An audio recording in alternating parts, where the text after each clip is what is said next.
ভূমিকম্প হলে বাঁচার জন্য সব দেয় দৌড়।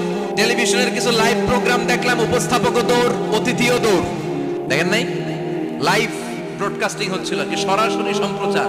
যখন দেখা যাচ্ছে চেয়ার কাঁপতেছে, উপস্থাপক দৌড়, আর মেহমানরা বসে আছে মাইক নিয়ে। কিছুক্ষণ পরে আরো কাঁপাকাঁপি বেড়ে গেল, মেহমানও দৌড়। বাঁচার জন্য সব দৌড়। আবার রব্বুল আলামিন বলেন, জমিনটারে সমান দেখে, কার্পেটিং দেখে মনে করো না তোমরা বেঁচে গিয়েছো।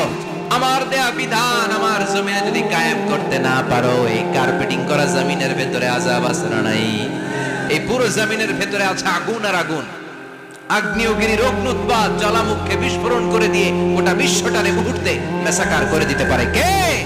এজন্য আল্লাহ ডেকে বললেন, গোলাম আমিনতুম মান ফিস সামাই আন ইয়াখসিফা বিকুমুল আরদা ফাইদা হিয়া তামুর। তোমরা কি ভেবেছো নাকি বেঁচে যাবা? আমি চাইলেই পুরো জমিনটারে কাঁপিয়ে দিতে পারি। আইয়াখসিফা বিকুমুল আরদ, খাসাফ মানে ল্যান্ডস্লাইড। খাসাফ মানে কি? ল্যান্ডস্লাইড, ভূমিধস।